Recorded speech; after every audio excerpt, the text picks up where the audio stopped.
সালামু আলাইকুম রহমতুল্লাহি ওয়াবারাকাতুহু। আপনারা সবাই ভালো আছেন? আলহামদুলিল্লাহ, আল্লাহ পাকের শুকরিয়া। আজকে আমরা যে বিষয় নিয়ে আলোচনা করব সেটা হলো পরমাণু, অণু, পরমাণু এগুলো নিয়ে আলোচনা করব। আপনারা জানেন যে অণু হলো যেটা ইংলিশে বলা হয় মলিকুল।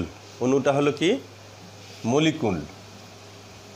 প্রথমে আমরা অণু নিয়ে কথা বলবো, সেটা ইংলিশে বলা হয় মলিকুল। অণুটা কি?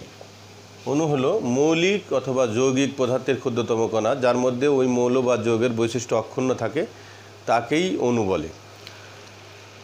অণু আসলে কোনো বস্তুর বা কোনো পদার্থের ধর্ম তার অণুর ধর্মের উপরই নির্ভর করে। অর্থাৎ অণুটা হলো যে কোনো মৌলিক বা যৌগিক পদার্থের ক্ষুদ্রতম কণা, যার মধ্যে ওই মৌল বা যৌগের বৈশিষ্ট্য অক্ষুণ্ণ থাকে, তাকেই অণু বলা হয়। যেমন হাইড্রোজেনের অণু যদি বলি আমরা, যেমন হাইড্রোজেনের অণু, হাইড্রোজেনের অণু কিন্তু আমরা বলি H2। আবার অক্সিজেনের অণু যদি বলি,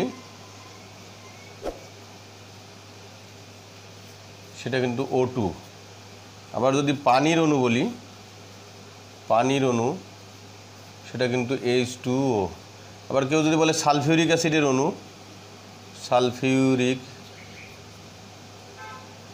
অ্যাসিডের অণু, সেটা কিন্তু H2SO4।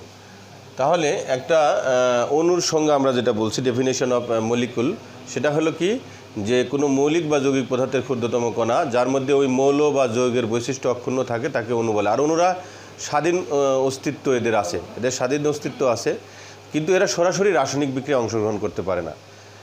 এই জন্য বলা হচ্ছে অণু হলো মৌলিক বা যৌগিক পদার্থের কণা। যেমন দেখেন এখানে হাইড্রোজেন একটা মৌলিক পদার্থ, এটা অণু হয়েছে।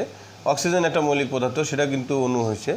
আবার দেখেন পানির অণু হয়েছে, এটা যৌগিক পদার্থ। তাহলে অণু মৌলিক পদার্থেরও হতে পারে, যৌগিক পদার্থেরও হতে পারে।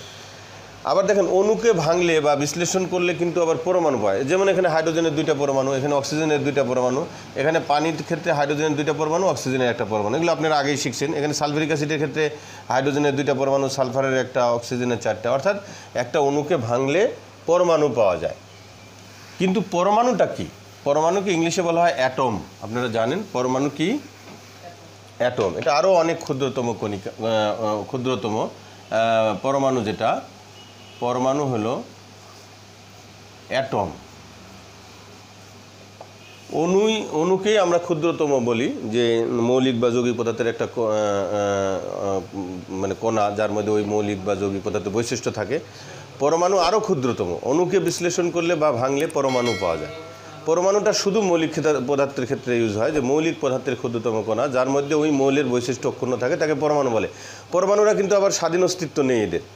অণু যেরকম স্বাধীন অস্তিত্ব আছে, পরমাণু স্বাধীন অস্তিত্ব নেই। আবার অণু সরাসরি রাসায়নিক বিক্রিয়ায় অংশগ্রহণ করতে পারে না, কিন্তু পরমাণু কিন্তু সরাসরি রাসায়নিক বিক্রিয়ায় অংশগ্রহণ করতে পারে। যাই হোক, পরমাণু যেটা, পরমাণু আরও ক্ষুদ্রতম কণা। কিন্তু এখানে বলা হইতেছে যে জন ডাল্টন, যিনি আধুনিক পরমাণুবাদের জনক, যিনি আধুনিক রসায়নের জনক, জন ডাল্টন, উনি কিন্তু বলছেন যে তার মতবাদের মধ্যে, স্বীকার্যের মধ্যে বলছেন যে পরমাণুসমূহ অবিভাজ্য বা অবিনশ্বর। অর্থাৎ এটাকে আর বিভাজ্য বা বিভক্ত করা যায় না, এটাকে আর বিশ্লেষণ করা যায় না। কিন্তু পরবর্তীতে এটা ভুল প্রমাণিত হয়েছে। পরমাণু অবিভাজ্য, পরমাণুও বিভাজ্য। তাহলে যদি পরীক্ষা আসে পরমাণু বিভাজ্য না অবিভাজ্য, তো আমরা বলবো বিভাজ্য। আর যদি পরীক্ষা আসে যে সত্য না মিথ্যা, ট্রু অর ফলস, যে পরমাণু অবিভাজ্য, সত্য না মিথ্যা, তখন আপনারা বলবেন পরমাণু অবিভাজ্য, এটা মিথ্যা। কারণ একসময় এটা সত্য বলে মানুষ মনে করতো, জন ডাল্টন বলছিল, কিন্তু পরবর্তীতে পরমাণুকে বিভাজ্য করা হয়েছে, ভাঙা হয়েছে। আর পরমাণুকে ভাঙলে কি পাওয়া যায়? কণিকা পাওয়া যায়, মূল কণিকা পাওয়া যায়। আপনারা জানেন যে পরমাণুকে ভাঙলে ইলেকট্রন,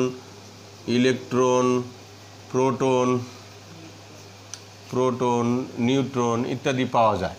শুধু প্রোটন, নিউট্রন এগুলোই যে পাওয়া যায় এরকম না, এটা হলো স্থায়ী কণিকা, আরও কণিকা আছে, আমরা এগুলো আলোচনা করব। যাই হোক, আমরা যেটা বলতেছিলাম, পরমাণু এখন বিভাজ্য। আর পরমাণুকে ভাঙলে electron, proton, neutron, meson, neutrino, antineutrino, positron, অনেক কিছুই পাওয়া যায়। তো আমরা আজকে এগুলো নিয়ে আলোচনা করব। আজকে আমরা আলোচনা করব পরমাণুর মূল কণিকা,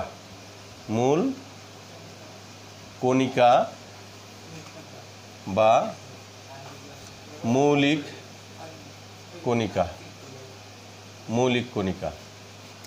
মূল কণিকা বা মৌলিক কণিকা। এটা কি বলা হইতেছে?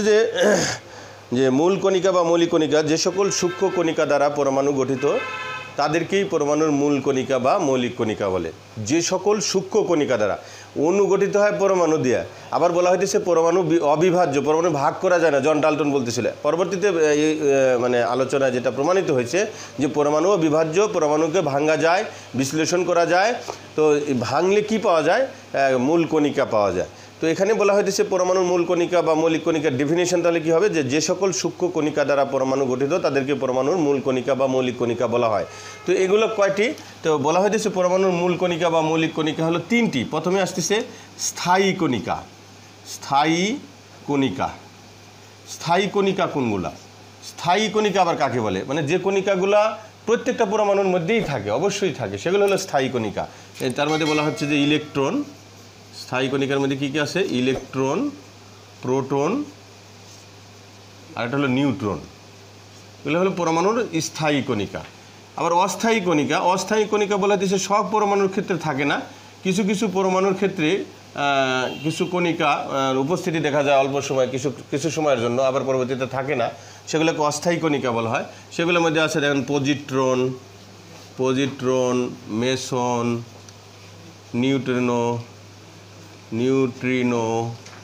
Anti neutrino. আবার আরেকটা বলা হয়, এটা খুব কম দেখা যায়, কম্পোজিট কণিকা। কম্পোজিট কণিকা একটু ধারণা থাকলো জাস্ট। কম্পোজিট কণিকা কীগুলোকে বলা হইতেছে? যে আলফা কণা, আর এটা বলতেছে ডিউটেরন কণা। তাহলে এখানে আমরা দেখলাম মূল কণিকা বা মৌলিক কণিকার মধ্যে আবার তিনটা ভাগ করলাম। একটা হলো স্থায়ী কণিকা, যেটা প্রত্যেকটা পরমাণুর মধ্যেই থাকে, ইলেকট্রন, প্রোটন, নিউট্রন।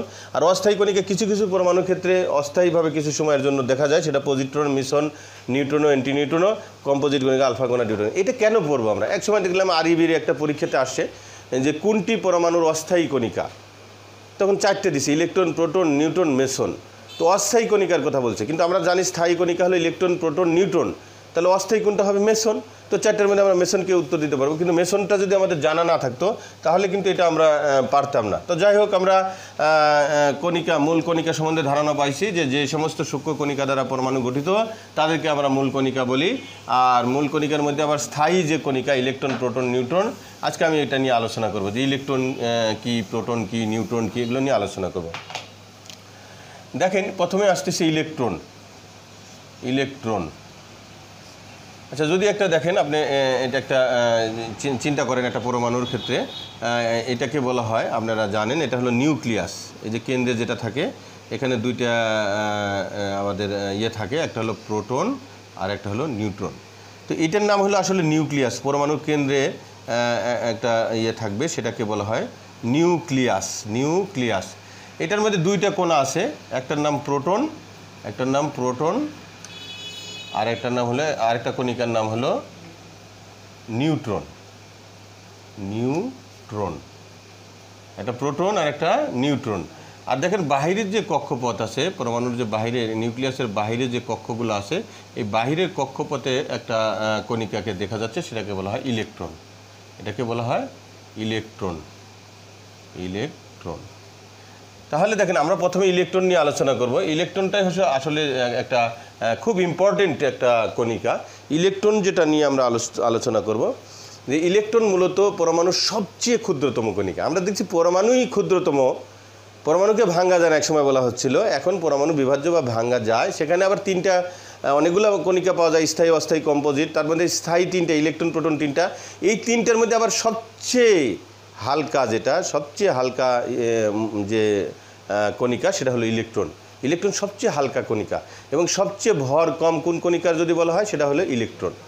আর এই ইলেকট্রনের চার্জ হলো, সবারই তো একটা চার্জ থাকে, ইলেকট্রনের যে চার্জ, সেটা হলো ঋণাত্মক ধর্মী চার্জ। এই ঋণাত্মক কণা, এটার চার্জ হলো ঋণাত্মক, এবং এটা সবচেয়ে হালকা মৌলিক কণিকা।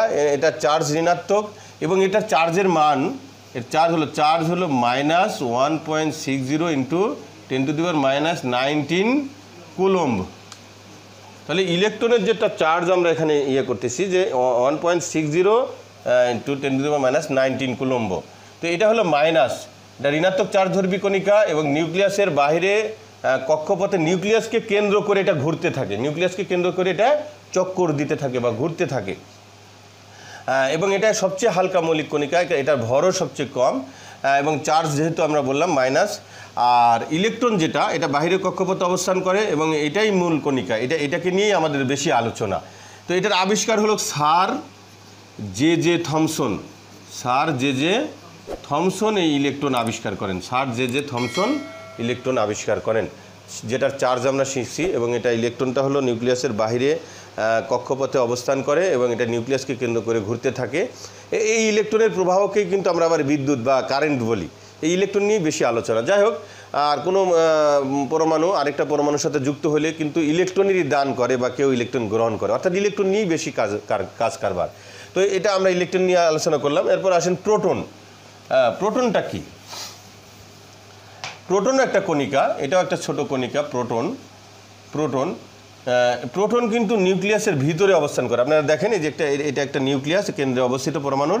এই নিউক্লিয়াসের ভিতরে প্রোটন আর নিউট্রন অবস্থান করতেছে। তাহলে প্রোটনটা আসলে নিউক্লিয়াসের ভিতরে অবস্থান করে এবং এটার চার্জ কিন্তু ধনাত্মক। এবং এটার চার্জের মান কি? চার্জটা হলো +1.60 × 10⁻⁻19 কুলম্ব।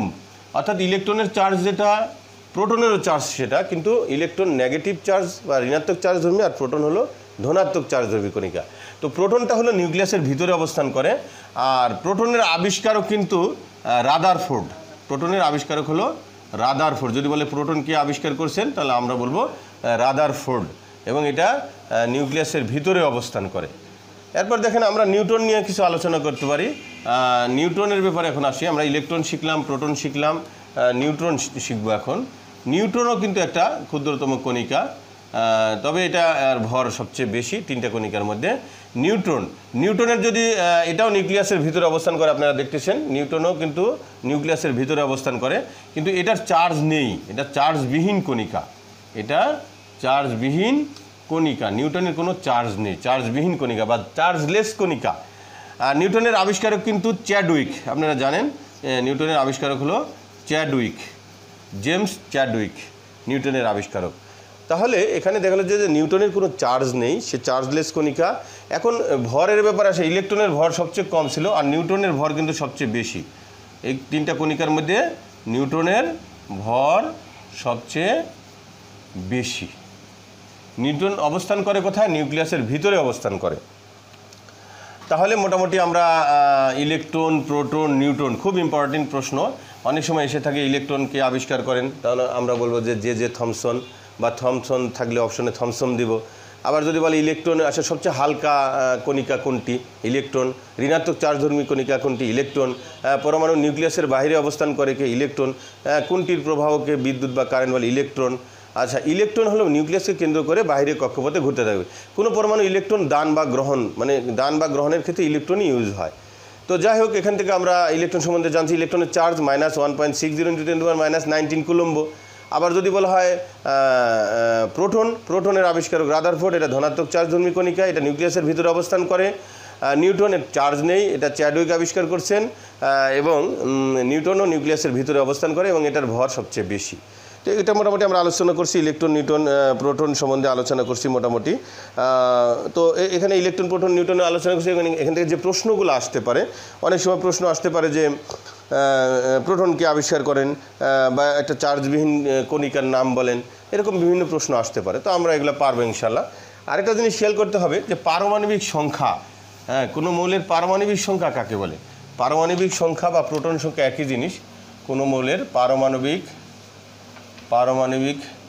সংখ্যা বা প্রোটন সংখ্যা একই জিনিস। পারমাণবিক সংখ্যা বা প্রোটন সংখ্যা একই জিনিস। কোনো মৌলের পারমাণবিক সংখ্যা কাকে বলে? কোনো মৌলের প্রোটন সংখ্যাকেই তার পারমাণবিক সংখ্যা বলে। আর কোনো মৌল ক্ষেত্রে বা পরমাণুর ক্ষেত্রে, অর্থাৎ যতক্ষণ আয়ন বা আধান না থাকে, পরমাণুর ক্ষেত্রে পরমাণুর প্রোটন সংখ্যাও যেটা, পারমাণবিক সংখ্যাও সেটা, ইলেকট্রন সংখ্যাও সেটা। স্বাভাবিকভাবে দেখেন, আপনি যদি বলেন হাইড্রোজেনের পারমাণবিক সংখ্যা কত? হাইড্রোজেনের পারমাণবিক সংখ্যা, পারমাণবিক ভর না কিন্তু, পারমাণবিক সংখ্যা হলো 1। তাহলে যদি বলা হয় হাইড্রোজেনের প্রোটন সংখ্যা কত? হাইড্রোজেনের প্রোটন সংখ্যা তখনও কিন্তু 1 হবে। যদি বলা হয় হাইড্রোজেনের ইলেকট্রন সংখ্যা ইলেকট্রন সংখ্যা কত সেটাও কিন্তু 1। যেহেতু হাইড্রোজেন কোনো চার্জ নাই, মানে হাইড্রোজেনের কোনো আয়ন নাই, H+ বা Cl- এরকম না, এগুলোর ক্ষেত্রে না। পরমাণুর ক্ষেত্রে যখন হাইড্রোজেনের একটা পরমাণু, এর পারমাণবিক সংখ্যাও যা, তার প্রোটন সংখ্যাও তাই, তার ইলেকট্রন সংখ্যাও তাই।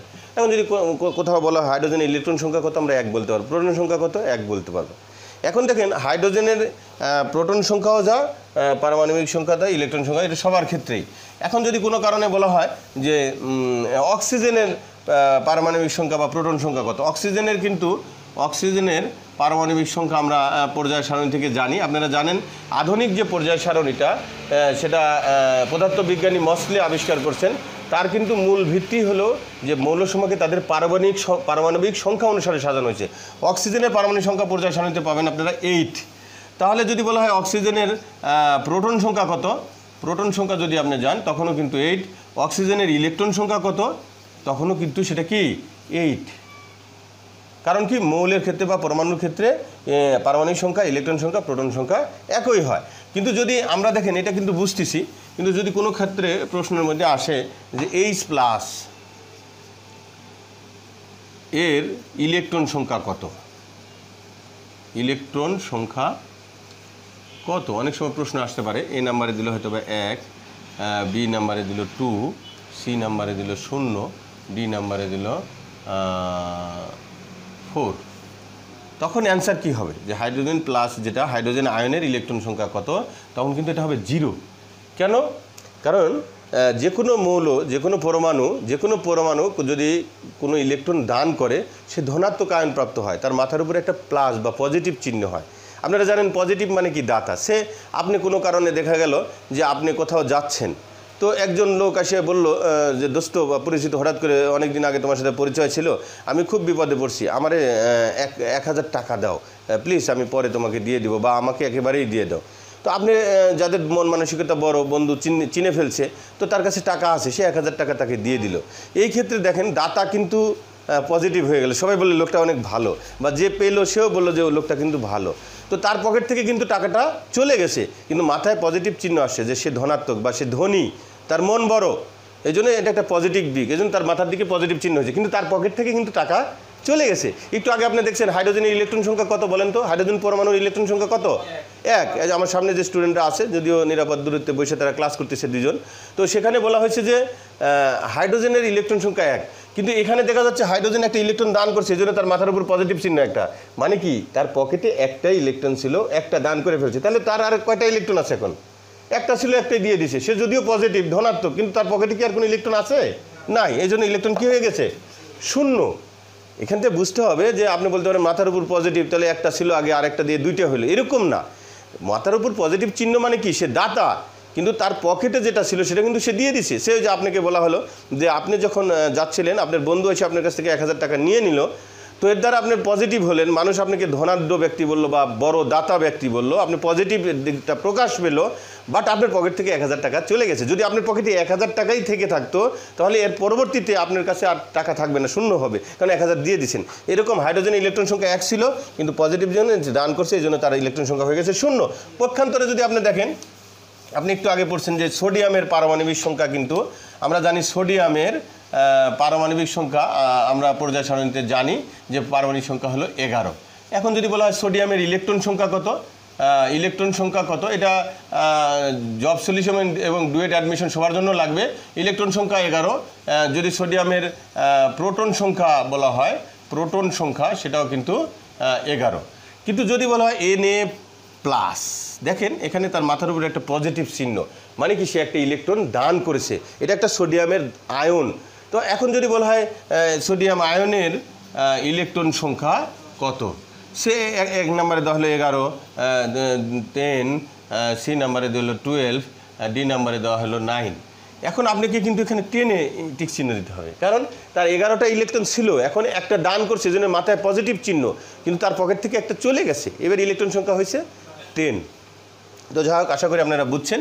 এরকম দেখেন, আবার যদি কেউ যদি ইলেকট্রন গ্রহণ করে, সে কিন্তু নেগেটিভ, তার মাথার চিহ্ন হয়ে যাবে নেগেটিভ। সে ক্লোরিন কিন্তু একটা ইলেকট্রন গ্রহণ করে থাকে স্বাভাবিকভাবে। সোডিয়াম আর ক্লোরিন যখন বিক্রিয়া করে, সোডিয়ামের বাইরে কক্ষপথে দেখেন প্রথম কক্ষপথে 2টা ইলেকট্রন থাকে, তারপরে থাকে 8টা, তারপরে দেখেন সোডিয়ামের বাহিরে কক্ষপথে একটা ইলেকট্রন আছে।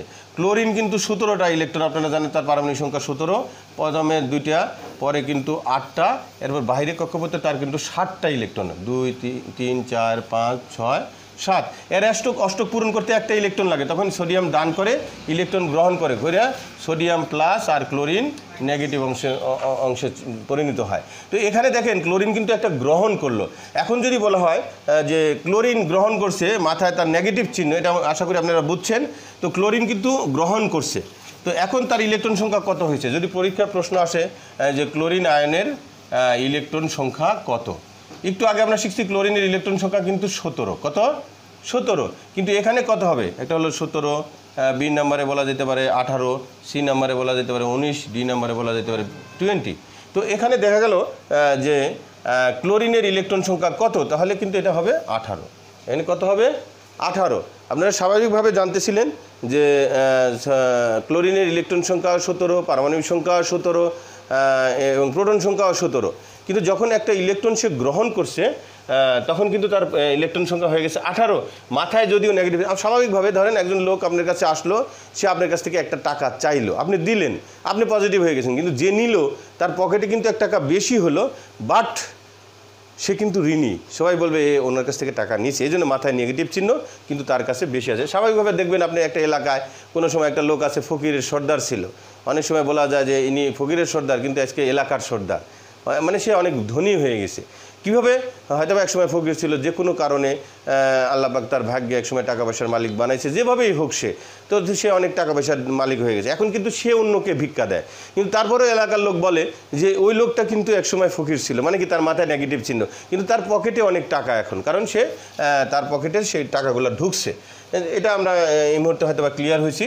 তাহলে আমরা দেখলাম পরমাণুর ক্ষেত্রে পারমাণবিক সংখ্যা, ইলেকট্রন সংখ্যা, প্রোটন সংখ্যা সমান, কিন্তু আয়নের ক্ষেত্রে ইলেকট্রন সংখ্যা আর প্রোটন সংখ্যা কখনো সমান হবে না। অবশ্যই এখানে একটা চার্জ সৃষ্টি হবে। আমরা জানি চার্জের সূত্রই হলো, চার্জ যেটা আয়ন হয়, চার্জের সূত্র হলো প্রোটন সংখ্যা বিয়োগ ইলেকট্রন সংখ্যা। অর্থাৎ চার্জ হতে লাগলে প্রোটন সংখ্যা আর ইলেকট্রন সংখ্যার মধ্যে ডিফারেন্স থাকতে হবে, তখনই চার্জ পাওয়া যাবে। আর যদি ডিফারেন্স না থাকে, প্রোটন সংখ্যা আর ইলেকট্রন সংখ্যা যদি সমান হয়, তো সে যদি প্রোটন সংখ্যাও 8, ইলেকট্রন সংখ্যাও 8, তখন কিন্তু চার্জ শূন্য হয়ে যাবে। অর্থাৎ চার্জের মান পেতে হলে অবশ্যই প্রোটন সংখ্যা এবং ইলেকট্রন সংখ্যার মধ্যে একটা চেঞ্জ থাকতে হবে। তো যাই হোক, আজকে আমরা প্রথমে ইলেকট্রন, প্রোটন, নিউট্রন নিয়ে আলোচনা করছি, এরপর পারমাণবিক সংখ্যা নিয়ে আলোচনা করছি। পারমাণবিক সংখ্যা মূলত কোনো মৌলের প্রোটন সংখ্যাকেই ওই মৌলের পারমাণবিক সংখ্যা বলা হয়। আর পরমাণুর ক্ষেত্রে পারমাণবিক সংখ্যা, প্রোটন সংখ্যা, ইলেকট্রন সংখ্যা সমান, কিন্তু যখন আয়ন হবে, আয়নের ক্ষেত্রে কিন্তু ইলেকট্রন সংখ্যা আর প্রোটন সংখ্যা সমান হবে না, সেটা আমরা ক্লিয়ার করছি এখানে। তো আজকে আমরা আরও আলোচনা করতে চাচ্ছিলাম যে পারমাণবিক সংখ্যা শিখছি আমরা, আরেকটা জিনিস হলো পারমাণবিক ভর। আচ্ছা, এটা জানার আগে দেখেন, আমরা যদি কোনো একটা মৌলকে বা পরমাণুকে এভাবে ধরা হয় যে এটা একটা পরমাণু, তো এর যে বাম পাশে এই জায়গায় থাকে প্রোটন সংখ্যা বা পারমাণবিক সংখ্যা, যেটাকে বলা হয় প্রোটন সংখ্যা বা পারমাণবিক সংখ্যা থাকে এইখানে। আর এইখানে মাথার উপরে থাকে ভর সংখ্যা, যেটা ভর সংখ্যা কাকে বলে, যেটা পারমাণবিক ভর, যেটা বা পারমাণবিক ভর, কোনো মৌলের পরমাণুর পারমাণবিক ভর, সেটা হলো এখানে মাথায় থাকে। এখানে থাকে ডান পাশে চার্জ সংখ্যা এইভাবে থাকে। যেমন উদাহরণে বলতে পারি সোডিয়াম, আপনারা জানেন সোডিয়ামের পারমাণবিক সংখ্যা বা প্রোটন সংখ্যা বা ইলেকট্রন সংখ্যা 11, আর ভর সংখ্যা কিন্তু 23। ভর সংখ্যা কত? 23, মানে পারমাণবিক ভর 23। তো এই 23 হলো পারমাণবিক ভর, আর এটা হলো কিন্তু তার প্রোটন সংখ্যা বা পারমাণবিক সংখ্যা। তো আজকে আমরা ভর সংখ্যা নিয়ে আলোচনা করবো। এখন ভর সংখ্যা, কোনো মৌলের বা কোনো পরমাণুর ভর সংখ্যা হলো ওই পরমাণুর মধ্যে যে নিউক্লিয়াস থাকে, ওই নিউক্লিয়াসের যে প্রোটন আর নিউট্রনের যে যোগফল, ওইটাই হলো ওই পরমাণুর ভর সংখ্যা। কারণ নিউক্লিয়াসের ভরটাই হলো তার ভর সংখ্যা, ও যেটাকে পারমাণবিক ভর বলা হয়। অর্থাৎ দেখেন সোডিয়ামের পারমাণবিক ভর 23, এটাই তার ভর সংখ্যা। আর ভর সংখ্যাটা কি বলেন তো, নিউক্লিয়াসের ভিতরে যে প্রোটন আছে এবং যে নিউট্রন আছে, এই দুইটাকে যোগ করলে কিন্তু ভর সংখ্যা পাওয়া যায়। ভর সংখ্যাটা কি? কোনো পরমাণুর নিউক্লিয়াসের যে প্রোটন সংখ্যা এবং যে নিউট্রন সংখ্যা, এটার যোগফলকেই বলা হয় ভর সংখ্যা। অর্থাৎ আমি যদি ভর সংখ্যাকে এ দ্বারা প্রকাশ করি, ভর সংখ্যা = প্রোটন যোগ নিউট্রন সংখ্যা, তাহলে কোনো পরমাণুর নিউক্লিয়াসের ভিতরে যে প্রোটন সংখ্যা এবং নিউট্রন সংখ্যা থাকে, দুইটা একত্র করে যোগ করলে যেটা পাওয়া যায় সেটাকে ভর সংখ্যা বা নিউক্লিয়ন সংখ্যা, বা কোনো পরমাণুর নিউক্লিয়াসের ভর সংখ্যা। হ্যাঁ, বা পারমাণবিক ভর বলা হয়। তো এটা আপনারা ক্লিয়ার হয়েছেন। তাহলে আমরা পারমাণবিক সংখ্যা, পারমাণবিক ভর বা ভর সংখ্যা এগুলো পড়ছি। ইলেকট্রন, প্রোটন, নিউট্রন নিয়ে আমরা বিস্তর আলোচনা করছি। কোনো কারণে দেখা গেল সে আপনাদের কাছে কোনো প্রশ্ন আসলো, এখন কিন্তু আপনারা নিজেরাই উত্তর দিতে পারবেন। এখানে যেমন একটা কিছু প্রশ্ন আসছে যে ইলেকট্রনের আবিষ্কারক কে, ইলেকট্রন কোন চার্জধর্মী কণিকা, ধনাত্মক না ঋণাত্মক, পরমাণুর নিউক্লিয়াসে কী কী থাকে, প্রোটন আর নিউট্রন। এখানে পড়ছে নিউটন কে আবিষ্কার করেন, পরমাণুর ধনাত্মক চার্জধর্মী কণিকার নাম বলেন। পরমাণুর ধনাত্মক চার্জধর্মী কণিকার নাম কি বলেন? প্রোটন। আর ঋণাত্মক চার্জধর্মী কণিকার কথা বললে ইলেকট্রন। আর যদি বলে পরমাণুর চার্জ নেই এরকম একটা কণিকার নাম বলেন নিউটন। বলে পরমাণুর নিউক্লিয়াসে কী কী থাকে, প্রোটন আর নিউটন। এই যে সুন্দরভাবে আমার সামনে যে দুজন স্টুডেন্ট আছে তারা উত্তর দিতে পারছে। আশা করি আপনারা যারা এটা ইউটিউব চ্যানেলে ক্লাসটা দেখবেন তো তারাও এটা পারবেন, বুঝবেন আমি যেভাবে বলছি, আশা করি। তো এখন দেখেন আমরা প্রথমে আরও কিছু জিনিস নিয়ে আলোচনা করব, সেটা হলো আইসোটোপ। আইসোটোপ কি? আচ্ছা, আইসোটোপে আলোচনা করার আগে আমরা আরেকটা জিনিস আলোচনা করি, যে ইলেকট্রনের কথা যে বললাম আমরা, যে ইলেকট্রন কি করে নিউক্লিয়াসের বাহিরে কক্ষপথে কি করে, বাহিরে কক্ষপথে আবর্তন করে, নিউক্লিয়াসকে কেন্দ্র করে চলতে থাকে। এখন এই যে এগুলো বিভিন্ন কক্ষ, তাই না? এবার বিভিন্ন কক্ষ থাকতে পারে। তো একটা আসে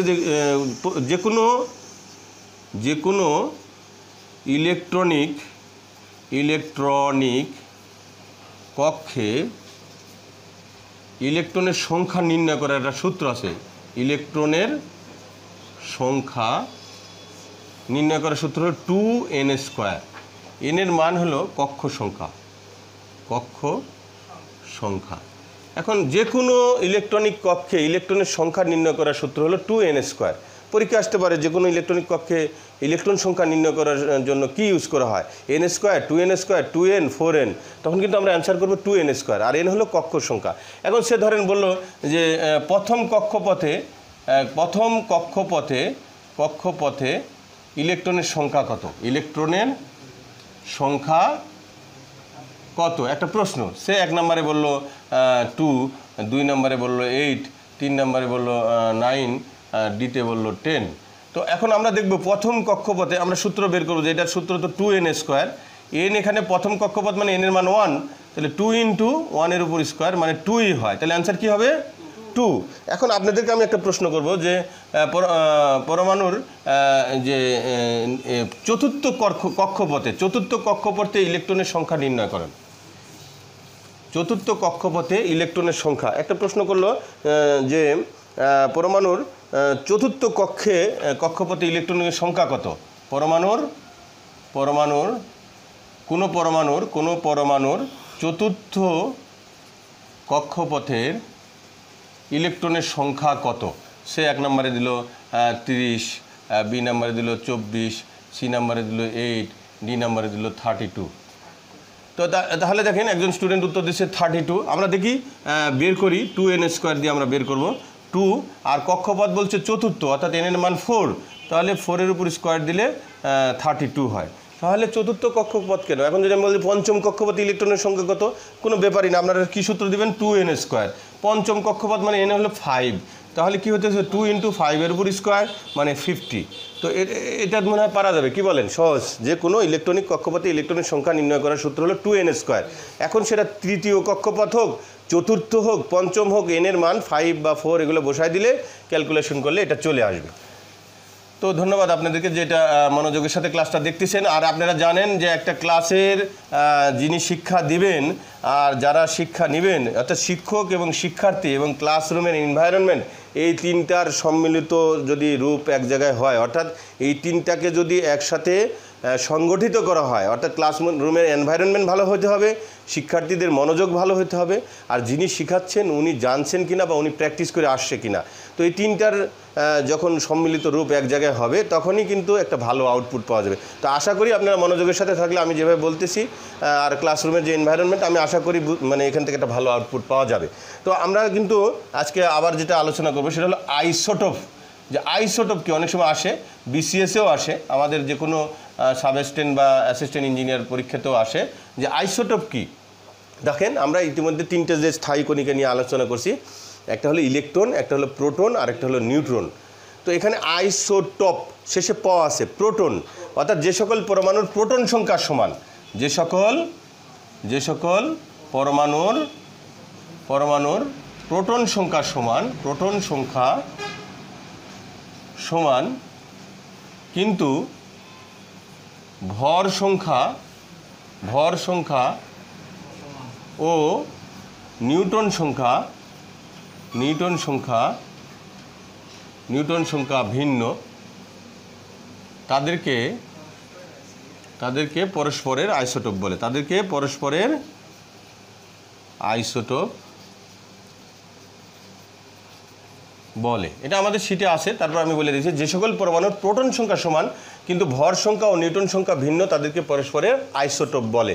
যেমন উদাহরণে আসেন, যেমন দেখেন হাইড্রোজেনের 3টে আইসোটোপ আমরা এখানে দেখাচ্ছি। হাইড্রোজেনের 3টে আইসোটোপ এখানে দেখেন। প্রথমে এটাকে বলা হয় প্রোটিয়াম। এটাকে কি বলা হয়? প্রোটিয়াম। হাইড্রোজেনের 3টে আইসোটোপের একটার নাম প্রোটিয়াম, এটার নাম হলো ডিউটেরিয়াম। এটার নাম ডিউটেরিয়াম। আর এইটা দেখেন, এটা কিন্তু এটার নাম হলো ট্রিটিয়াম। এটা হলো আইসোটোপ, হাইড্রোজেন 3টে আইসোটোপ। আবার দেন কার্বনের আইসোটোপ 12, কার্বনের আইসোটোপ 14। তো এখন দেখেন এখানে আমরা যেটা বললাম যে হাইড্রোজেনের যে 3টে আইসোটোপ, দেখেন আমরা বলছিলাম একটা পরমাণুর ক্ষেত্রে আপনাকে প্রথমেই দেখেছিলাম এখানে থেকে প্রোটন সংখ্যা। তো দেখেন এখানে এই যে একটা পরমাণু হাইড্রোজেন, তার এখানে আছে প্রোটন সংখ্যা, এটারও প্রোটন সংখ্যা, এটার দেখেন প্রোটন সংখ্যা সব সেম, একই প্রোটন সংখ্যা। এই জন্য দেখেন মৌলটাও চেঞ্জ হয় নাই, হাইড্রোজেনই আছে, কিন্তু ভর সংখ্যাগুলো ভিন্ন। আর ভর সংখ্যা ভিন্ন হওয়ার কারণে নিউটন সংখ্যাও ভিন্ন হয়েছে, সেটা আমরা দেখব পরবর্তীতে। তাহলে এটা হলো প্রত্যেকটা পরমাণুর, এখানে যে পরমাণু আছে তাদের প্রোটন সংখ্যা সমান, এই জন্য তাদেরকে পরস্পরের আইসোটোপ বলে। এখানেও দেখেন কার্বনের প্রোটন সংখ্যা সমান, এই জন্য এদেরকে পরস্পরের আইসোটোপ বলে। পরীক্ষা অনেক সময় প্রশ্ন আসতে পারে যে বহুল ব্যবহৃত ইউরেনিয়ামের যে আইসোটোপটা, বহুল ব্যবহৃত যেটা পারমাণবিক চুল্লিতে ব্যবহার করা হয়, সেটা কি? অনেক সময় সেটার মান চায়, প্রশ্ন চায় যে বহুল ব্যবহৃত ইউরেনিয়ামের যেটা আইসোটোপ, এটা হলো 235। হ্যাঁ, ইউরেনিয়ামের আপনারা জানেন প্রোটন সংখ্যা 92। হ্যাঁ, এটা ইউরেনিয়ামের আবার এরকম আছে, ইউরেনিয়াম 92, 238, আবার ইউরেনিয়াম আছে 92, 234। অর্থাৎ এটা কিন্তু ইউরেনিয়ামের আইসোটোপ। তো বহুল ব্যবহৃত ইউরেনিয়ামের যে আইসোটোপ সেটা হলো 235। অর্থাৎ এটা হলো পারমাণবিক চুল্লিতে ব্যবহার করা হয়। যে ইউরেনিয়ামের বহুল ব্যবহৃত আইসোটোপ 235, যেটা পারমাণবিক চুল্লিতে ব্যবহার করা হয়। ইউরেনিয়ামের আইসোটোপও কিন্তু 3টা, 92, 234, 92, 235, 92, 238। তো এটার মধ্যে সবচেয়ে বেশি ইউজ হয় 235, এটা হলো পারমাণবিক চুল্লিতে ব্যবহার করা হয়। তাহলে আমরা কিন্তু আইসোটোপ সম্বন্ধেও ধারণা পেলাম।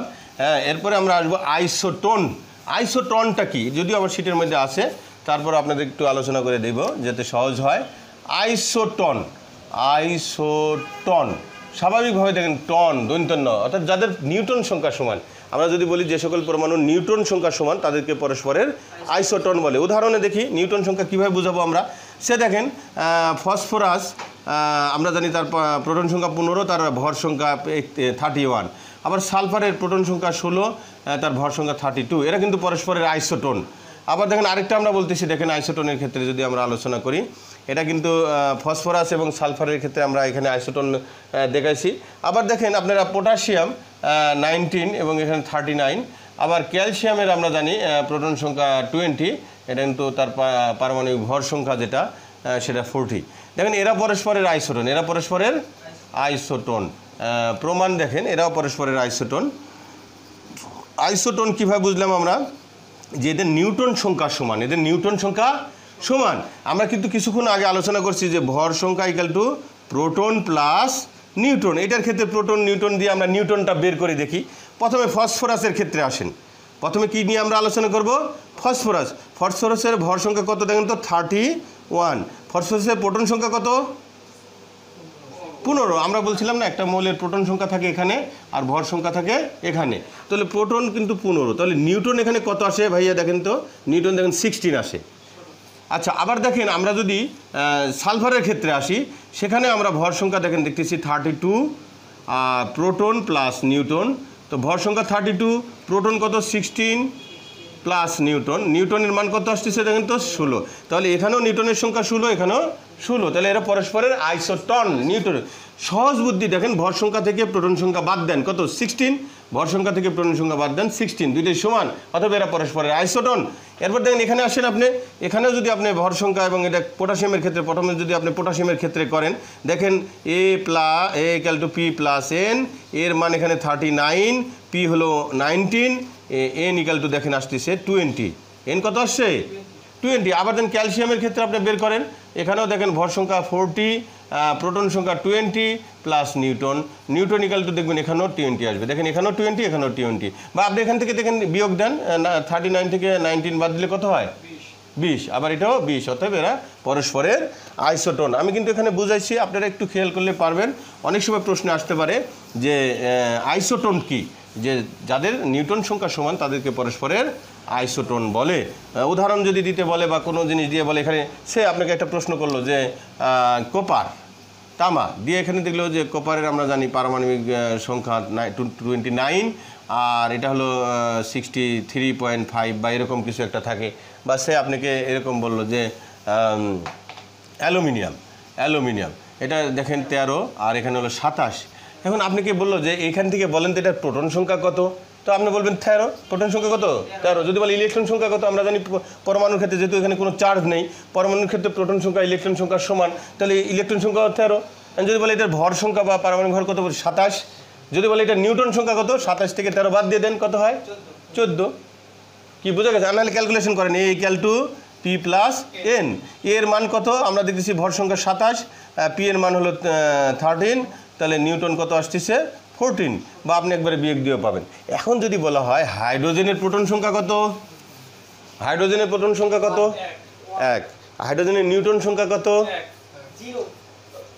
দেখেন একজন বলছে 1, একজন বলছে 0, রাইট অ্যান্সার 0।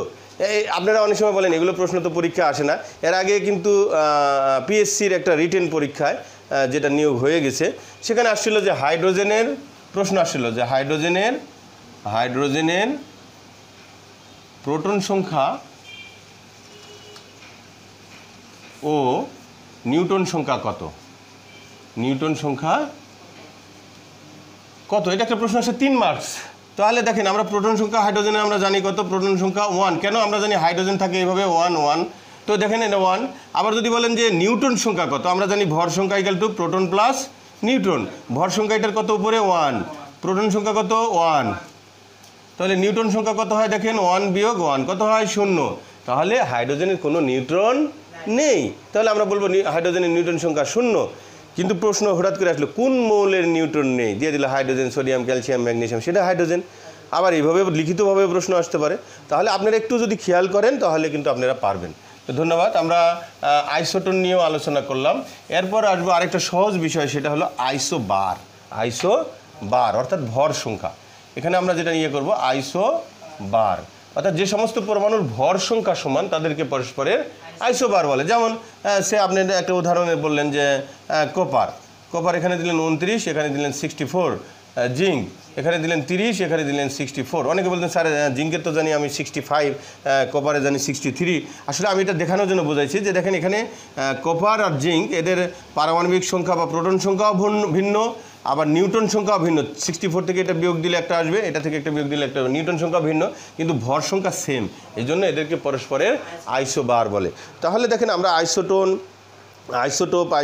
আইসোবার এগুলো নিয়ে আলোচনা করছি। এখন মোটামুটি আমরা এই চ্যাপ্টারের আমরা যে পরমাণুর মূল কণিকা বা মৌলিক কণিকা নিয়ে, এটা ডুয়েট অ্যাডমিশনের ক্ষেত্রে আরও অনেক প্রশ্ন আছে, সেগুলা ডুয়েট অ্যাডমিশনের ছাত্ররা, শিক্ষার্থীরা আবার যখন প্রতিষ্ঠান রানিং হবে, ছুটি শেষ হয়ে যাবে, তখন তারা আরও বিশদ আলোচনা জানবে। কিন্তু এটা মূলত দুইটার জন্যই আলোচনা হচ্ছে, জব কোচিং এবং ডুয়েট অ্যাডমিশন কোচিং। এই জন্য আমি যদি এটাতে ডিটেলস আরও বিশ্লেষণ করতে যাই তাহলে ডুয়েট অ্যাডমিশনদের জন্য অনেক উপকার হবে, কিন্তু জব কোচিংওয়ালারা বোরিং ফিল করবে যে এত কিছু পড়ে আমি তো মনে রাখতে পারবো না। তো সেই হিসাবে আমি আজকে যতটুকু ধারণা দিচ্ছিলাম এই চ্যাপ্টারের, ডুয়েট অ্যাডমিশনের ছাত্ররা শিখছে, আরও শিখবে তারা পরবর্তীতে। কিন্তু জব কোচিং যা বলছি মোটামুটি এগুলোর মধ্যেই ঘুরিয়ে ফিরিয়ে প্রশ্ন আসে। আশা করি আপনারা পারবেন যদি এটাকে ক্লিয়ার রাখেন এবং আমার যে শিট আছে সেটা আপনারা পড়তে থাকেন। তো এরপরে দেখেন আমরা এই চ্যাপ্টারটা এই মুহূর্তে শেষ করছি। এখন আরেকটা বিষয় আসে অনেক সময়, এনটিপি। আপনারা অনেক সময় শোনেন যে এনটিপি অর্থাৎ নর্মাল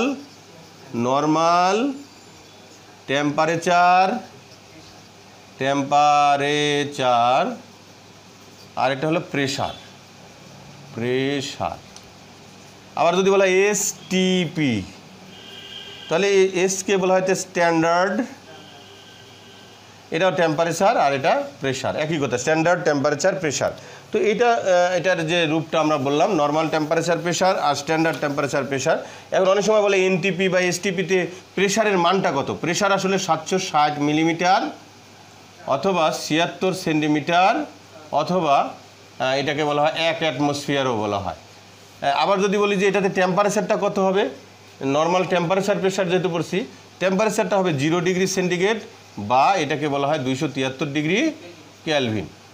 আবার আমরা যা জানেন পরণ শূন্য তাপমাত্রা কত, সেটা আমরা -273 ডিগ্রি ক্যালভিনকে বলি। এগুলো আমরা জানি, এগুলো পরে পড়বো আরও আমরা, এটা নিয়ে আমরা আলোচনা করছি। এখন দেখেন আরেকটা জিনিস আমাদের ছিল, যেটা আমি এখন আলোচনা করব পিএইচ নিয়ে, যে পিএইচ কি, যদিও এখানে বোর্ডে আগে থেকে লেখা আছে যে পিএইচটা কি।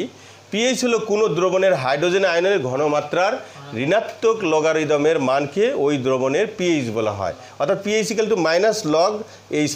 এই H+ মানে এটা একটা ধনাত্মক আয়ন। একটু আগে আপনারা দেখে আসছেন যে হাইড্রোজেন যখন একটা ইলেকট্রন দান করে তখন সে ধনাত্মক আয়নে পরিণত হয়ে যায়, সেটাকে H+ বলে। আমি এখনও বলতে পারি আপনাদেরকে যে এই H+, এখানে ইলেকট্রনের সংখ্যা কত? এখানে ইলেকট্রনের সংখ্যা কত? 1। দেখছেন এখন ওনারা বলছে 1, H+ বলে ইলেকট্রনের সংখ্যা 1। একটু আগে কিন্তু বলছে 0। কারণ কি আমরা জানি হাইড্রোজেনের ইলেকট্রন সংখ্যা, এটার ইলেকট্রন সংখ্যা কত? 1।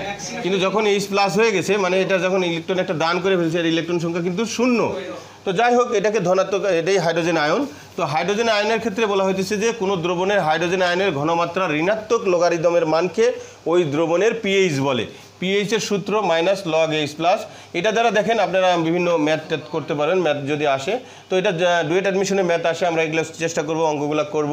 বাকি জব কোচিংয়ের জন্য ওরকম খুব একটা ইম্পর্টেন্ট আসে না, তো অনেক সময় আসতে পারে। আসলে আমরা দেখেন অনেক সময় বলে দেবে যে কোনো আয়নের ধনাত্মক আয়ন হাইড্রোজেন আয়নের মান এরকম দিয়ে সে 0.025, তাহলে পিএইচ কত? তো তখন আমরা কিন্তু পিএইচের মান বের করার সময় pH equal to -log H+ লিখে দেব। সেখানে -log H+ এর জায়গায় যে মানটা আমরা পাইছি 0.25, ক্যালকুলেটারে আমরা এটা চাপ দিলে এখান থেকে মান চলে আসবে। তো যাই হোক, এরকম যদি আসে আমরা এটা পারবো। আর ডুয়েট অ্যাডমিশনের ছাত্ররা আরও ডিটেলস পড়বে, এটা আশা করি। এবং আমাদের যখন ছুটি শেষ হয়ে যাবে তখন তাদেরকে এগুলোর ম্যাথও করানো হবে। তো আমরা আজকে পিএইচ নিয়ে যেগুলো মেইন ইম্পর্টেন্ট প্রশ্নগুলো আসে সেগুলো আমরা দেখব। যে পিএইচের কিন্তু একটা স্কেল আছে, আপনারা জানেন পিএইচের একটা স্কেল আছে, 0 থেকে শুরু হয় আর এখানে 14 পর্যন্ত হয়।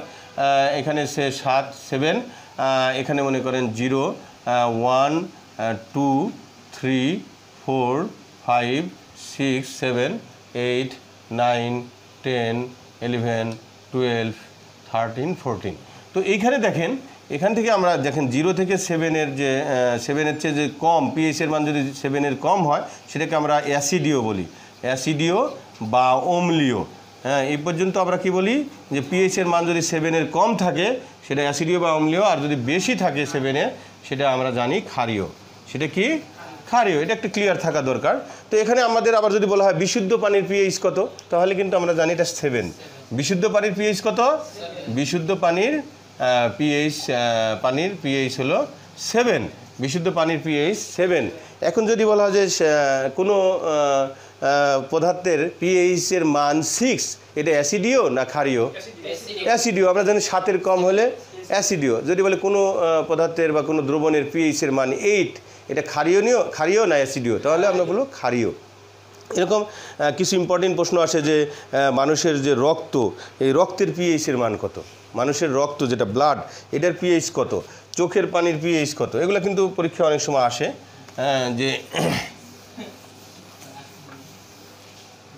যে মানুষের রক্তের পিএইচ আপনারা জানেন 7.35 থেকে রক্তের পিএইচ আমরা জানি যে 7.35 থেকে 7.45 হয়ে থাকে।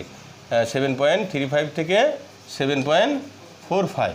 তাহলে দেখেন রক্তের পিএইচ যেটা খুবই ইম্পর্টেন্ট, পরীক্ষা আসতে পারে। যে আবার চোখের পানির পিএইচ কিন্তু চোখের পানির যে পিএইচটা সেটা দেখেন এখানে কিন্তু বলা হয়েছে যে রক্তের পিএইচ 7.35 থেকে 7.45। আবার চোখের পানির পিএইচ কিন্তু 4.80 থেকে 7.50।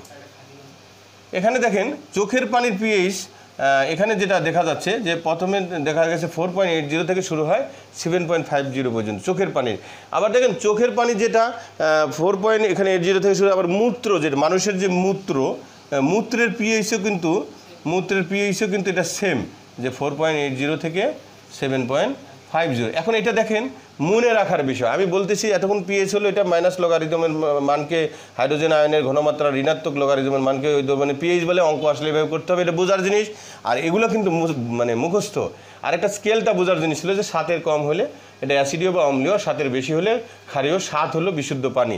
আর বাকিগুলো কিন্তু মুখস্থ, পিএইচ রক্তের এটা, চোখের পানির পিএইচ এটা, মূত্রের পিএইচ এটা, মধু তো জানেন হানি যেটা, মধুর কিন্তু পিএইচ আছে, মধুর পিএইচের মান কত, এটা খুব একটা গুরুত্বপূর্ণ প্রশ্ন, এটা পরীক্ষা আসতে পারে। মধুর পিএইচ হলো 3.26 থেকে 4.48, 3.26 থেকে 4.48। তাহলে দেখেন এখন যদি বলা হয় কোনো পরীক্ষা আসে যে মধুর পিএইচটা, মধুটা আসলে অ্যাসিডীয় না ক্ষারীয়, তাহলে মধু কিন্তু অ্যাসিডীয়, কারণ তার পিএইচের মান 3.26 থেকে 4.48। তাহলে আমরা পিএইচ নিয়ে মোটামুটি আলোচনা করছি যে পিএইচটা কি, বিশুদ্ধ পানির পিএইচের মান কত, রক্তের পিএইচ কত, মূত্রের পিএইচ কত, মধুর পিএইচ কত, এরকম পরীক্ষা অনেক সময় আসতে পারে, সেটা আমরা করছি। এবং এখান থেকে একটা ম্যাথও আসতে পারে, সেই ম্যাথও আমরা পারবো ইনশাআল্লাহ। এখন দেখেন আমরা পিএইচ শিখলাম, এখন দেখেন আমরা একটু আলোচনা করব অ্যাসিড নিয়ে, যে অ্যাসিড সর্বপ্রথম আবিষ্কৃত হয়েছে কত সালে, অ্যাসিড কত সালে আবিষ্কৃত হয়েছিল সেটা আমরা বলতে পারি 1981 সালে অ্যাসিড আবিষ্কৃত হয়। 1981 সালে অ্যাসিডের যে ধর্ম বা অ্যাসিড কাকে বলে, আমরা বলতে পারি যে সকল যৌগ জলীয় দ্রবণে হাইড্রোজেন আয়ন দান করে, বা যারা নীল লিটমাস পেপারকে লাল করে, বা যারা জলীয় দ্রবণে হাইড্রোজেন আয়ন দান করে এবং নীল লিটমাসকে লাল করে, বা ক্ষারকের সাথে বিক্রিয়া করে লবণ পানি উৎপন্ন করে, তাদেরকে অ্যাসিড বলে। এগুলা ডুয়েট অ্যাডমিশনের ছাত্ররা অনেক ভালোভাবে পড়াশোনা করছে বা করবে।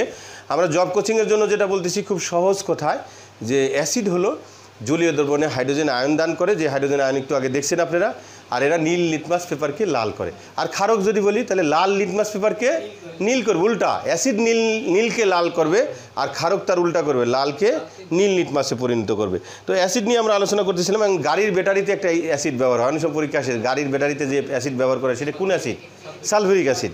স্বর্ণের খাদ নির্ণয়ে কোন অ্যাসিড ব্যবহার করা হয়, নাইট্রিক অ্যাসিড।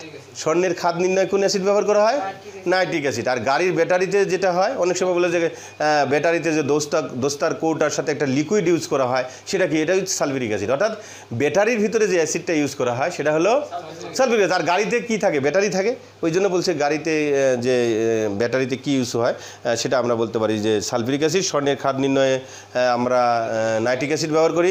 আবার দেখেন অ্যাসিড বৃষ্টি নামে একটা কথা আসে অনেক সময়, যে অমুক এলাকায় অ্যাসিড বৃষ্টি হওয়ার সম্ভাবনা আছে, বা এসে যেখানে বেশি শিল্প কারখানা থাকে সেখান থেকে অনেক ধোঁয়া বা অনেক গ্যাস উপরে বাতাসের সাথে মিশতে থাকে, এক সময় এগুলা বৃষ্টির রূপ ধরে অ্যাসিড বৃষ্টি আকারে পড়ে। তো এই অ্যাসিড বৃষ্টির মূল কারণ হলো বাতাসে sulphur dioxide, nitrogen dioxide, sulphur dioxide, nitrogen ডাইঅক্সাইডের বাতাসে উপস্থিতির কারণেই অ্যাসিড বৃষ্টি হয়। তাহলে অ্যাসিড বৃষ্টির কারণও আমরা জানছি। আবার দেখেন অনেক সময় প্রশ্ন হয় যে আসলে কোন ফলে বা কোথায় কোন অ্যাসিড থাকে, এটাও কিন্তু অনেক সময় পরীক্ষা আসে। আমার সিটের মধ্যে অনেকগুলো দেওয়া আছে, আপনারা পড়ে নেবেন। তবে আমি কিছুটা বলে দিতেছি। স্বাভাবিকভাবে দেখেন পিঁপড়া, বোলতা, এদের যে মুখে যে একটা অ্যাসিড থাকে সেটা কিন্তু ফর্মিক অ্যাসিড। এটাকে কি বলা হয়, ফর্মিক অ্যাসিড। পিঁপড়া, বোলতা এরা যে কামড়াইলে দেখবেন একটা ব্যথা অনুভব হয়, এটা আসলে ফর্মিক অ্যাসিড থাকে এদের মধ্যে। আবার দেখেন যদি বলা হয় দুধ খাইলেও তো কিছু অ্যাসিডিটি দেখা যায়, মানুষের অম্ল ঢেকুর উঠে বলে আমার অ্যাসিড দেখা দিচ্ছে। দুধের মধ্যে একটা অ্যাসিড আছে, সেটা হলো ল্যাকটিক অ্যাসিড। এই ল্যাকটিক অ্যাসিডকে আবার দুধের বিশুদ্ধতা নির্ণয় করার সময় ল্যাক্টোমিটার ইউজ করা হয়। অনেক সময় বলে দুধের মধ্যে যে কেজিন থাকে এটা কি ল্যাকটোজ থাকে। যাই হোক, এখানে আমি যেটা বলতে চাচ্ছিলাম সেটা হলো দুধের মধ্যে যে অ্যাসিড থাকে সেটা হলো ল্যাকটিক অ্যাসিড। আর বোলতা, পিঁপড়া এদের মুখে থাকে ফর্মিক অ্যাসিড। আবার আপনারা যে লেবু খান, লেবু, তারপরে আনারস, এগুলোর মধ্যে কিন্তু থাকে সাইট্রিক অ্যাসিড। লেবু, আনারস এগুলোর মধ্যে কি থাকে, সাইট্রিক অ্যাসিড। সাইট্রিক অ্যাসিডের সংকেত কি বলতে পারেন? আমার কিন্তু ডুয়েট অ্যাডমিশনের ছাত্রদের জন্য দরকার, জবের জন্য। আমি ডুয়েট অ্যাডমিশন পরীক্ষা দিয়েছিলাম, সেখানে আমাদের সময় ছিল C6H8O7, এটা হলো সাইট্রিক অ্যাসিডের সংকেত। পরীক্ষা আসে সাইট্রিক অ্যাসিডের সংকেত কি, তো আমরা এটা কিন্তু পারছিলাম আমি ইনশাল্লাহ। তো এই জন্য বলা হয়েছে লেবু বা আনারসে থাকে কি, সাইট্রিক অ্যাসিড। আবার যদি বলা হয় আঙ্গুরে বা আপনার হলো তেঁতুল, আঙ্গুর তেঁতুল এগুলোতে থাকে কিন্তু টার্টারিক অ্যাসিড। হ্যাঁ, আঙ্গুর তেঁতুলে কি থাকে? তেঁতুল তেঁতুল তেঁতুল বা আঙ্গুর, যেটা আঙ্গুর এখানে থাকে টার্টারিক অ্যাসিড, টার্টারিক অ্যাসিড। আবার দেখেন আপেল টমেটো এগুলো কি, এগুলোতে থাকে ম্যালিক অ্যাসিড। আপেল টমেটো এগুলোতে কি থাকে? Malic acid. তাহলে আমরা দেখেন কিছু কিছু জিনিস এখানে পড়লাম। আবার কচু শাকের কি থাকে? লৌহ। কচু খাইলে যে গোলা চুলকায়, কি ক্যালসিয়াম অক্সালেটের উপস্থিতির কারণে কচু খাইলে মানে গোলা চুলকায়। পরীক্ষা আসতে পারে যে কচু খেলে গোলা চুলকায়, কারণ কি? যে এখানে উপস্থিত থাকে ক্যালসিয়াম অক্সালেট। আর আসলে কচু শাকে থাকে লৌহ। আপেলে বা এগুলো ব্যাপারে আমরা আলোচনা করছি। এখন আপনাদের আরও কিন্তু আছে, পেয়ারাতে কি কোন অ্যাসিড থাকে, আমরাতে কোন অ্যাসিড থাকে, কামরাঙ্গাতে কোন, তো এগুলো কিন্তু অনেক বিশদ আলোচনা আমার শিটের মধ্যে আছে। আমি কয়েকটা জিনিস খুব ইম্পর্টেন্ট যেগুলো ছিল, আপেল বা টমেটো এগুলো ম্যালিক, আপনার হলো লেবু বা আনারস এগুলোতে সাইট্রিক, দুধে ল্যাকটিক, পিঁপড়া বলতে এগুলোতে ফর্মিক, এরকম ভিনেগার বা অ্যাসিটিক অ্যাসিড এগুলো নিয়েও আলোচনা আছে, এগুলো আপনারা শিটে দেখে নেবেন। আবার একটা প্রশ্ন আসে যে অনেক সময় কেমিস্ট্রিতে জারণ বিজারণ খুব ইম্পর্টেন্ট। হ্যাঁ, যে অক্সিডেশন আর একটা রিয়াকশান যেটা বলে অক্সিডেশন, যেটা জারণ বিক্রিয়া। তো এই জারণ বিক্রিয়াটা কি আর বিজারণ বিক্রিয়াটা কি? খুব সহজ। জারণ বিক্রিয়া কি জানেন? যে বিক্রিয়া ইলেকট্রনের দান ঘটে সেটা কি বলা হয়? জারণ বিক্রিয়া। যে বিক্রিয়া ইলেকট্রনের দান ঘটে সেটা হলো জারণ বিক্রিয়া। যে বিক্রিয়ায় ইলেকট্রনের দান ঘটে সেটা হলো জারণ বিক্রিয়া। যেমন উদাহরণে বলতে পারেন সোডিয়াম কি করে? একটা ইলেকট্রন ত্যাগ করে, যে দান করতেছে, ওই পাশে যা কি হয়ে যাবে? Sodium positive. কারণ কি? সে দান করছে, তার পকেট থেকে একটা ইলেকট্রন চলে গেছে। এটাকে আবার অনেকে এইভাবে দেখায়, এনে এখন যেটা দেখানো হয় বর্তমানে, এই মাইনাসটা ওখানে যা কি হয়ে যাবে? প্লাস। দেখেন এখানে মাইনাস ছিল, এখানে এনে প্লাস ছিল, মানে একটা ইলেকট্রন দান করছে, মাথার উপর পজিটিভ চিহ্ন। এটাকে আমরা জারণ বিক্রিয়া বলতে পারি, যে একটা ইলেকট্রন দান ঘটছে। কি আপনারা কি ক্লিয়ার হচ্ছেন? যেখানে একটা ইলেকট্রনের দান হয়েছে, দেখেন তার মাইনাস চলে গেছে ইলেকট্রন। কিন্তু এটাকে যদি আমি আবার বা দিয়ে এই ইকুয়েশনটাকে আলাদা করতে চাই, কি করা যায়? সোডিয়াম থাকলে এই মাইনাস যে ওখানে প্লাস হতে পারে না, তাহলে এটাকেও কিন্তু জারণ বিক্রিয়া বলা যেতে পারে। পরীক্ষা সে এরকম আসলো, এটা দিয়ে বললো যে এটা কি বিক্রিয়া, জারণ না বিজারণ? আপনি তখন বলবেন এইরকম তো জানতাম জারণ, এটা কি? তো বিপদে পড়বেন, এটা কিছুই না, খালি ক্যালকুলেশন। তাহলে এটা কি বিক্রিয়া? জারণ বিক্রিয়া। আবার যদি বলা যে বিক্রিয়া ইলেকট্রনের গ্রহণ ঘটে, যে বিক্রিয়ায় ইলেকট্রনের গ্রহণ ঘটে সেটাকে কি বলা হয়? বিজারণ বিক্রিয়া। তো দেখেন তো ক্লোরিন কি করে? একটা ইলেকট্রন গ্রহণ করে, প্লাস ইলেকট্রন, তাহলে ওই পাশে যা কি হয়ে যাবে? ক্লোরিনের মাথার উপরে মাইনাস চিহ্ন। আবার এটাকে যদি আমি একটু সাজিয়ে লিখি, কি লেখা যায়? ক্লোরিন মাইনাস, আর এখানে প্লাস ইলেকট্রন যা কি হয়ে যাবে? তাহলে এই দুটাকে কি বিক্রিয়া বলা যায় বলেন তো? বিজারণ বিক্রিয়া। তাহলে কি? যে বিক্রিয়া ইলেকট্রনের দান ঘটে সেটা জারণ, আর যে বিক্রিয়া ইলেকট্রনের গ্রহণ ঘটে সেটা হলো কি? বিজারণ। এখন যদি বলা হয় জারণ বিজারণ বিক্রিয়া, একটা বিক্রিয়ার মধ্যে কি জারণ বিজারণ দুটি একই সাথে ঘটে? অবশ্যই জারণ বিক্রিয়া, কোনো যদি বিক্রিয়া ঘটে সেখানে জারণ ঘটলে বিজারণও ঘটে। তো এগুলো আমরা জানি বা শিখে নিব আমরা আরও ডিটেলস। আরেকটা প্রশ্ন আসে অনেক সময়, যে সাপের যে বিষ, এখানে কি থাকে? Zinc sulphide. সাপের বিষে কি থাকে? সাপের বিষে কি পাওয়া যায়? Zinc sulphide. সাপের বিষে কি থাকে? Zinc sulphide. সাপের বিষে থাকে কি? Zinc sulphide. তো আজকে আমরা যেগুলো আলোচনা করলাম, একটা হলো যে পরমাণুর মূল কণিকা নিয়ে বা মৌলিক কণিকা নিয়ে, সেখানে ইলেকট্রন, প্রোটন, নিউট্রন সেগুলোর ব্যাপারে আপনারা জানেন যে এগুলো স্থায়ী কণিকা। আবার কিছু অস্থায়ী কণিকাও থাকে, পজিট্রন, নিউট্রন, অ্যান্টিনিউট্রন, মেসন। আবার কিছু কম্পোজিট কণিকা থাকে, আলফা কণা, ডিউটরন কণা। তবে প্রত্যেকটা পরমাণুর ক্ষেত্রেই এই স্থায়ী কণিকাগুলো থাকে, ইলেকট্রন, প্রোটন, নিউট্রন। অস্থায়ী কণিকা কিছু কিছু পরমাণুর ক্ষেত্রে থাকে কিছু সময়, অল্প সময়ের জন্য। এই জন্য আমরা ইলেকট্রন, প্রোটন, নিউট্রন নিয়ে মূলত আলোচনা করছি, কিন্তু অনেক সময় অস্থায়ী কণিকাও পরীক্ষা আসতে পারে, এই জন্য শিখছি। তো ইলেকট্রন আমরা আবারও বলতেছি, এটা ঋণাত্মক চার্জ ধর্মী কণিকা, সবচেয়ে হালকা কণিকা, সবচেয়ে ভর কম, এবং এটা নিউক্লিয়াসের বাইরে নিউক্লিয়াসকে কেন্দ্র করে ঘুরতে থাকে, এবং এটাই সবচেয়ে ইম্পর্টেন্ট কণিকা, এবং এটার চার্জ -1.60 × 10⁻⁹ কুলম্ব, এবং ইলেকট্রনের দান গ্রহণের ফলেই কিন্তু সব কিছু ওখানে মানে বিক্রিয়া টিক্রিয়া হয়, এবং ইলেকট্রনের প্রবাহের ফলে বিদ্যুতের উৎপন্ন হয়। এটা আবিষ্কারক যে থমসন। আবার প্রোটন হলো ধনাত্মক চার্জ ধর্মী কণিকা, +1.60 × 10⁻⁹ কুলম্ব, এবং এটা হলো নিউক্লিয়াসের ভিতরে অবস্থান করে। আর এরকম নিউক্লিয়াসের চার্জ নেই, এটাও নিউক্লিয়াসের ভিতরে অবস্থান করে, এবং নিউটনের ভর সবচেয়ে বেশি। প্রোটন নিউটনের যোগফল হলো ভর সংখ্যা, বা ওই পরমাণু নিউক্লিয়াসের ভর যেটা, সেটাই কোনো পরীক্ষার মধ্যে বলে দিলে হয়তো বা যে পরমাণু নিউক্লিয়াসের ভিতরে হাইড্রোজেনের নিউক্লিয়াসের ভিতরে কি থাকে? হাইড্রোজেনের নিউক্লিয়াসের ভিতরে একটা প্রশ্ন বললো যে হাইড্রোজেনের নিউক্লিয়াসের ভিতরে কি কি কণিকা থাকে। তো আপনারা জানেন যে নিউক্লিয়াসের ভিতরে থাকে প্রোটন আর নিউট্রন, আর ইলেকট্রন থাকে বাইরে। আমি বললাম যে হাইড্রোজেনের নিউক্লিয়াসের ভিতরে কি কি থাকে। 1 নম্বরে দিলাম প্রোটন, 2 নম্বরে দিলাম প্রোটন ও নিউট্রন, 3 নম্বরে দিলাম নিউট্রন, 4 নম্বরে কোনোটি না। তখন আপনারা কী বলবেন? শুধু প্রোটন। কারণ যদিও নিউক্লিয়াসের ভিতরে প্রোটন নিউট্রন থাকে প্রত্যেকটা পরমাণুর, কিন্তু হাইড্রোজেনের কিন্তু নিউট্রন নেই। সেক্ষেত্রে যদি বলা হয় হাইড্রোজেনের নিউক্লিয়াসের কি থাকে, তাহলে আমরা বলবো শুধু প্রোটন, যেহেতু এখানে নিউট্রন নেই। আর বাকিগুলোর ক্ষেত্রে প্রোটন নিউট্রন দুইটাই থাকবে। তো এগুলো আমরা জানছি। আইসোটোপ কি, আইসোটোন কি, আইসোবার কি, এগুলো জানছি। এরপরে কিভাবে প্রোটন সংখ্যা নির্ণয়, চার্জ সংখ্যা কিভাবে বের করা যায়। চার্জের সূত্র হলো প্রোটন বিয়োগ নিউট্রন। ভর সংখ্যা বা পারমাণবিক ভর প্রোটন যোগ নিউট্রন সংখ্যা। আমি যেরকম মুখস্থ বলতেছি আপনাদের এরকম মুখস্থ হতে হবে, একটু পড়লে ইনশাআল্লাহ আপনারা পারবেন। এরপরে দেখেন আমরা অ্যাসিড পড়ছি। অ্যাসিড 1981 সালে আবিষ্কৃত হয়েছিল। আমরা মনে হয় এটা সঠিক বলছি যে 1981 সালে। অ্যাসিড কি? এটা নীল লিটমাসকে লাল করে, লাল লিটমাসকে নীল করে ক্ষারক। আর অ্যাসিড হলো অ্যাসিড নিয়ে আমরা কোন ফলের মধ্যে বা কোন জায়গায় কোন অ্যাসিড থাকে এগুলো আমরা একটু আলোচনা করছি। পিএইচ নিয়ে আলোচনা করছি যে একটা দ্রবণের পিএইচের মান কোনটা কী হতে পারে। আজকে আমি মনে করতেছি যে এখানেই শেষ করব, কারণ আজকে আর দীর্ঘায়িত করব না। রমজান মাস, আপনাদের অনেকেই হয়তোবা আমল করবেন, আল্লাহর কাছে দোয়া কান্নাকাটি করবেন। আর এটা এইরকমই একটা সুযোগ। আমরা রহমতের 10 দিন মনে হয় চলে গেছে, কি বলেন আপনারা? আমার সামনে যে স্টুডেন্ট 2-1 আছে তারা বলতেছে যে রহমতের 10 দিন চলে গেছে, এখন 10 দিন কি মাগফিরাত। আমরা আল্লাহর কাছে মাপ চাবো, আল্লাহ যেন আমাদেরকে মাফ করে দেয়। এই করোনা থেকে আমাদেরকে সবাইকে নিরাপদে রাখে আল্লাহ রাব্বুল আলামিন। আমরা আবার সবাই একটা স্থিতিশীল পরিবেশের মধ্যে চলে আসব। আল্লাহ আমাদেরকে সবাইকে সুস্থ হিসেবে ঈদের পরে আবার ফিরিয়ে আনবে, এই আশা ব্যক্ত করে আজকে আমি এখানে শেষ করতেছি। সবাই ভালো থাকবেন। আল্লাহ হাফেজ।